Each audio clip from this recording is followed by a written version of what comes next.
नमस्कार दोस्तों, PGS news में आपका स्वागत है। पीजीएस न्यूज हर रोज लाता है हरियाणा से जुड़ा पूरे दिन का पूरा अपडेट। तो बिना समय गवाई जान लेते पहले जानते हैं मौसम का हाल। हरियाणा में आज 18 जुलाई को भी मौसम खराब रहने का अनुमान बताया गया है। आईएमडी के अनुसार 10 जिलों में तेज बारिश के आसार बताए हैं। इनमें सिरसा, हिसार, भिवानी, चरखी दादरी, रेवाड़ी, महेंद्रगढ़, गुरुग्राम, मेवात, फरीदाबाद और पलवल शामिल हैं। इसके अलावा फतेहाबाद, जींद, रोहतक, झज्जर, अम्बाला, यमुनानगर, पंचकुला के कुछ हिस्सों में बारिश की संभावना बताई है। वहीं कैथल, कुरुक्षेत्र, करनाल, पानीपत और सोनीपत के भी कुछ हिस्सों में बूंदाबांदी हो सकती है। पूरे दिन बादल छाए रहेंगे। आज के बाद अगले 2 दिन तक मौसम साफ रहने के आसार बताए गए हैं। दोस्तों, आगे समाचारों में हरियाणा कर्मचारी चयन आयोग ने सीईटी एग्जाम के लिए एडमिट कार्ड जारी कर दिए हैं। अब अभ्यर्थी अपने एडमिट कार्ड डाउनलोड करके सेंटर का पता भी लगा सकते हैं। आयोग के चेयरमैन हिम्मत सिंह ने सोशल मीडिया एक्स पर पोस्ट डालकर इसकी सूचना दी है।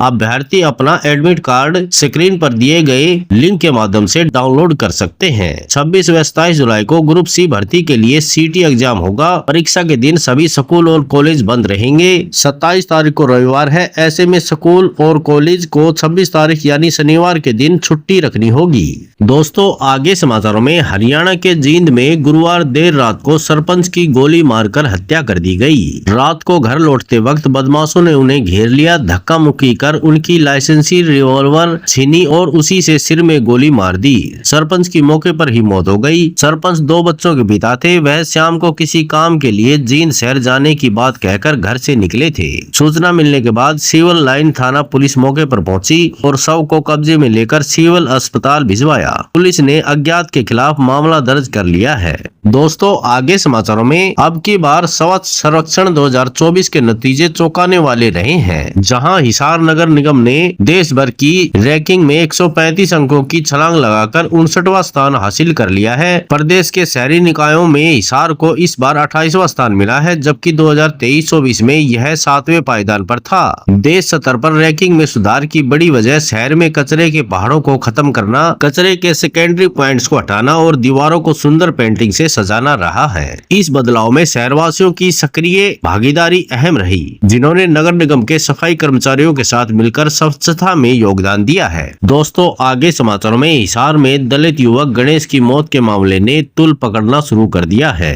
कांग्रेस नेता राहुल गांधी के ट्वीट और प्रदेश भर में हुए विरोध प्रदर्शन के बाद आखिरकार हरियाणा सरकार को कदम पीछे खींचने पड़े हैं। घटना के 11 दिन बाद मुख्यमंत्री नायब सिंह सैनी ने चंडीगढ़ में पीड़ित परिवार और समाज की कमेटी से मुलाकात की। बैठक में कैबिनेट मंत्री कृष्ण बेदी, भवानीखेड़ा के विधायक कपूर सिंह वाल्मीकि भी मौजूद रहे। कमेटी ने पुलिसकर्मियों पर एफआईआर दर्ज करने समेत 5 मांगे सीएम के सामने रखी थी, जिन्हें सरकार ने मान लिया। इसके बाद गणेश का अंतिम संस्कार कर दिया गया। दोस्तों, आगे समाचारों में हरियाणा के फरीदाबाद में 113 साल की वोटर चंद्री देवी का निधन हो गया है। वह परिवार के साथ सेक्टर 8 बल्लभगढ़ में रह रही थी। चंद्री ने हाल ही में फरीदाबाद नगर निगम चुनाव में अपना आखिरी वोट डाला था। फरीदाबाद प्रशासन के रिकॉर्ड के अनुसार चंद्री देवी जिले में सबसे उम्र दराज वोटर थी। चंद्री देवी चुनाव के समय लोगों के लिए प्रेरणा का काम भी करती थी। वह हर चुनाव में अपना वोट डालने के लिए जाया करती थी। गुरुवार को घर पर ही चंद्री देवी ने अंतिम सांस ली। चंद्री देवी का अंतिम संस्कार सेक्टर 8 बाईपास के शमशान घाट में किया गया, जहां काफी संख्या में लोग पहुंचे।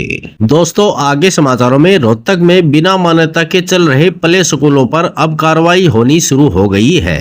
महिला एवं बाल विकास विभाग के निर्देश पर शिक्षा विभाग ने 93 स्कूलों को नोटिस जारी किया है और 10 दिन के भीतर मान्यता के लिए आवेदन करने को कहा है। तय समय में आवेदन नहीं करने पर स्कूल बंद करने की कार्रवाई भी की जाएगी। दोस्तों, आगे समाचारों में हरियाणा में 9 साल बाद नए जिले बनाने को लेकर फिर से चर्चाएं शुरू हो गई है। इसकी वजह यह है कि कैबिनेट सब कमेटी का कार्यकाल सरकार ने 31 दिसंबर तक बढ़ा दिया है। कमेटी के चेयरमैन कृष्णलाल पवार ने इसी महीने फिर से बैठक बुलाई है, लेकिन अभी तक बैठक की तारीख नहीं रखी है।